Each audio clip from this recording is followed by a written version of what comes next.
प्रधानमंत्री तो बिना परिवार वाला है, बीवी छोड़ के रह रहे हैं। माँ दिखावे की चीज़ नहीं होती, माँ दिल से प्यार होना चाहिए। तो वही इंडिया हटा के भारत कर दीजिए, हिंदुस्तान हटा के हिंदुस्तान कर दीजिए। हिंदू मुस्लिम सिख ईसाई आपस में है भाई भाई। इस तरह गोली मारो सालों को, देश के गद्दारों को 80-20 गर्मी चर्बी कवितान शमशान कि हमारे नेता को तो जेल भेज देता, पूरा जेल भर देते हैं लोग। तो मैं कभी नहीं माफ़ी मांगूंगा चाहे जो हो जाए, क्योंकि मैंने कुछ गलत बोला ही नहीं। उनका मुद्दा हिंदू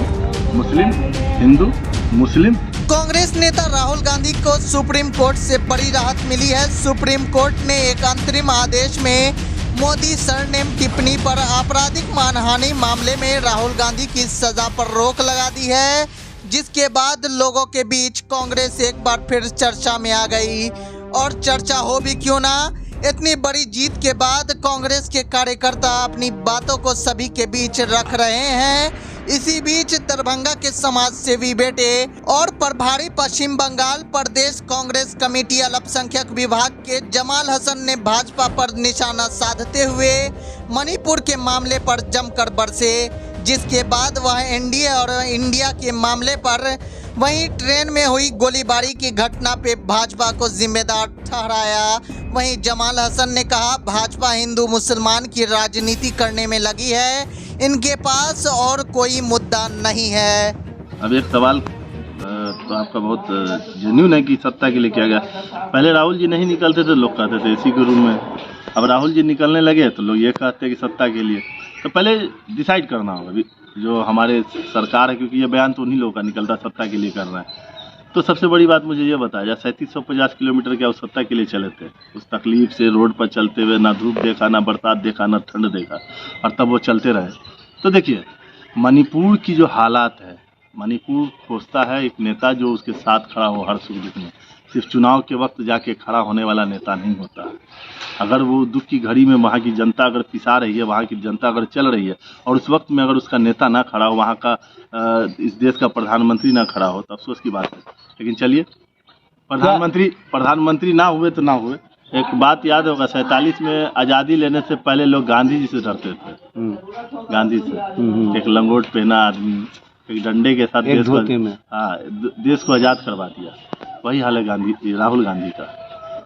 सही में डरती है वो? तो बिल्कुल ना डरती है। देखिए, अरबों खरबों रुपया खर्च करने के बाद भी उनकी उस छवि को नहीं बर्बाद कर दिया। बंदा 3750 किलोमीटर चल गया। देख लीजिए, आज जननायक है राहुल गांधी, जननायक है। अब पप्पू तो उनके मुंह से नहीं निकला। देश पप्पू किसको साबित कर रही है? अच्छा। वो तो पता चल रहा है कि मोदी जी ने जितने लुभावने सपने लोगों को दिखाए, 15 लाख 2 करोड़ रोजगार, उसके बाद बेटी बढ़ाओ बेटी बचाओ, इस टाइप का नारा दिया। हम तो सही से उस नारे को भी नहीं बोल पा रहे, क्योंकि समझ में ही नहीं आ रहा कि बेटी बच कहाँ रही है। अच्छा, कोई बीजेपी में कोई महिला नहीं है क्या? है ना? तो दो औरत का नंगा करके हजारों लोग रेप करते, तो महिला है? मुझे तो नहीं लगता कहीं महिला है। आपको एक वाक्य याद दिला दूं कि दिल्ली में एक मंदिर में 8 साल की बच्ची का रेप हुआ, जला दिया गया।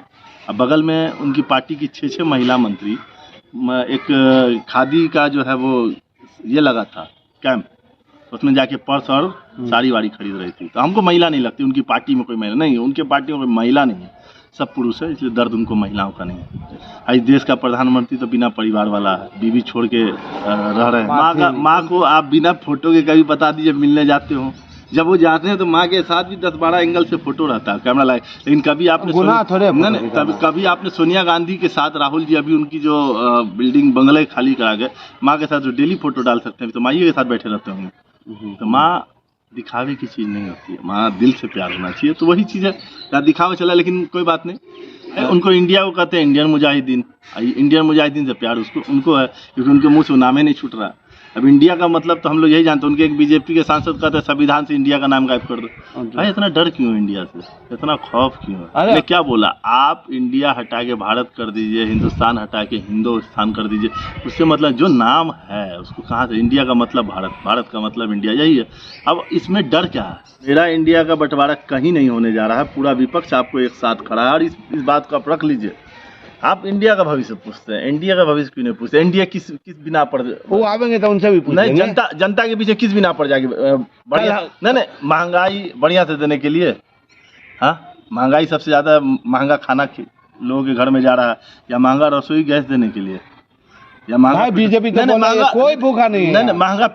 महंगा पेट्रोल डीजल पर वोट मांगने जाएंगे या नौकरी नहीं दे बेरोजगारी बढ़ाने पर दें कि एक सिंपल लॉजिकली देख आपको हम एक छोटा सा एग्जांपल दे देते हैं। कर्नाटका में 83% हिंदू भाई हैं, 17% वहाँ अल्पसंख्यक है। जी, सरकार किसकी बनी? कांग्रेस को।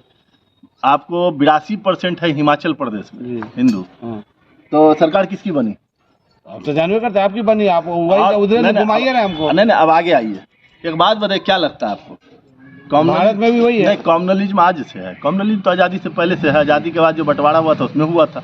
मसला ये है ना कि कम्युनलिज्म की तादाद इतनी है, अच्छा, सेकुलर आज भी इतने हैं, तो इतनी तादाद है, छिटपुट घटना कर रहे हैं। जो इसका नजराना आपके सामने हरियाणा के नूह में हुआ, पूरे हरियाणा में नहीं हुआ। जहाँ उस मेंटालिटी के लोग जितने कई लोग हैं, एक बात सुन लीजिए, जैसे कई हिंदू फैमिली हैं, कई मुसलमानों हैं जो हिंदू फैमिली को साथ खड़े होने का काम करते हैं, और कई हिंदुओं ने मुसलमान फैमिली के साथ खड़ा होने का काम किया। तो ये देश वही है। ये देश देखिए, एक शानदार जो बुके जो हम लोग नेता या कहीं गिफ्ट करते हैं ना, तो देखिएगा उसमें गुलाब होगा, गेंदा होगा, हर तरीके का फूल उसमें सजाया जाता है, चमेली का फूल सब मिला। तो यही है, हिंदू मुस्लिम सिख ईसाई आपस में है भाई भाई। इस तरह का गुलदस्ता ये भारत है। इसको तोड़ने की साजिश की जा रही है, और मुझे नहीं लगता कभी तोड़ पाएंगे ना साजिश। अभी एक सिंपल एग्जाम्पल देख लीजिए ना, सिंपल सामने एग्जाम्पल देख लीजिए कि बीजेपी का जो एक प्रोपेगेंडा चलाया गया कि भाई मोदी सरनेम पर जो है राहुल जी ने बोला उनको सरकार से बाहर कर दिया, सत्ता से बाहर, मतलब जो है संसद से बाहर कर दिया, क्योंकि सवाल पे सवाल अडानी से रिश्ता पूछ रहे थे, अडानी का फोटो लेके खड़े हो गए, बाहर कर दिया। सुप्रीम कोर्ट आई, सुप्रीम तमाचा लगा के चली गई। बोला ना, लोअर कोर्ट ने किस बिना पर दिया? एक बोलने पर तो गोली मारो सालों को, देश के गद्दारों को 80-20 गर्मी चर्बी, कब्रिस्तान शमशान। इवन कर्नाटका में देश के प्रधानमंत्री बजरंग दल के नाम को बजरंग बली से जोड़ दिया। तो सबसे पहले तो सस्ता इन लोग, अगर हम तो इस इंतजार में थे कि हमारे नेता को सिर्फ जेल भेज के दिखाओ, पूरा जेल भर देते हम लोग। ये पूरी तैयारी थी।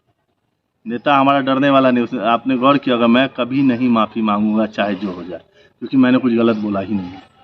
दूसरी बात, सबसे बड़ी चीज़, एक चीज़ समझने की ज़रूरत है, आवाज़ को दबाने की कोशिश की जा रही है, चाहे वो आवाज़ किसी की भी हो। आज राहुल गांधी की आवाज़ को दबाने की कोशिश की गई है, सुप्रीम कोर्ट ने बचा लिया, लेकिन क्या रोड पर आवाज़ नहीं दबाई जा रही है? उस दिन जो ट्रेन में हादसा हुआ, क्या मामला था ट्रेन का? पॉलिटिकल डिस्कशन शुरू हुआ। पॉलिटिकल डिस्कशन होता है, कोई बीजेपी के साथ है कोई, और उस पॉलिटिकल डिस्कशन में गोली चला। उसने पहले अपने सीनियर को मारा, उसका अपने सीनियर से ही डिस्कशन हो रहा था, फिर वहीं पर एक उसने दाढ़ी वाले मुसलमान को मारा, फिर 2 बोगी पार करके फिर एक दाढ़ी वाले को खोज के मारा, फिर 2 बोगी पार करके। कितना जहर फैला दिया है लोगों के दिल में। और उसने कहा कि मीडिया सही दिखाता है, मतलब मीडिया ने भी, अब आप अपने पर मत लीजिएगा, लेकिन ये आप भी मानते हैं कि इस देश में जो जितने भी बड़े न्यूज चैनल है, हिंदू मुस्लिम के डिबेट के अलावा वो कुछ नहीं चलाते हैं। उनका मुद्दा हिंदू मुस्लिम। देश में महंगाई बढ़ रही है, कोई बात नहीं। देश में बेरोजगारी बढ़ रही है, कोई बात नहीं। आए दिन महिलाओं लड़कियों के साथ रेप छेड़छाड़ हो रहा है, उस पर कोई बात नहीं। हमारा जो है, मतलब चारों तरफ से हमारा देश जो है कई देशों से घिरा, जिसमें कई दुश्मन हो चुके हैं, उनसे उस पर कोई बात नहीं। मतलब कुछ नहीं, सिर्फ हिंदू मुसलमान। बिल्कुल, अभी जो हल्ला है दूसरा दौरा शुरू होने का आसाम से, तो उसमें कांग्रेस मजबूत होगी। कांग्रेस मजबूत है, बस इसको थोड़ा सा, वो अभी जो राहुल गांधी ने भारत जोड़ो यात्रा किया, तो पूरे देश में कांग्रेस अपने आप में मजबूत हो गई। देखिए, अब हमारा प्रभार हमको चुना है हमारे राष्ट्रीय अध्यक्ष इमरान प्रतापगढ़ी जी ने। इसके लिए तो थैंकफुल हूँ कि उन्होंने बंगाल का प्रभारी बनाया, क्योंकि बंगाल में भी हम लोगों को ज़रूरत है कांग्रेस रिवाइव होने की, क्योंकि वहाँ लोग कांग्रेस से जुड़े हैं। कहने की कुछ बड़े नेताओं की गलती की वजह से लोग हमसे दूर हुए, तब वही काम चल रहा था हर जगह। तो जहाँ मेरी जिम्मेवारी होगी वहाँ हमको काम करना है। मेरा बंगाल मिला है, पश्चिम बंगाल, तो वहाँ हम जाते हैं। अभी भी हम फिर बंगाल निकल रहे हैं 2-3 दिन के बाद। तो काम जहाँ पार्टी जिस जगह हमसे काम लेना चाहिए, चाहे बंगाल ले कि चाहे आसाम ले, या जहाँ हमको जिम्मेवारी देगी वहाँ हम मौजूद होंगे पार्टी के काम के लिए। चलिए आप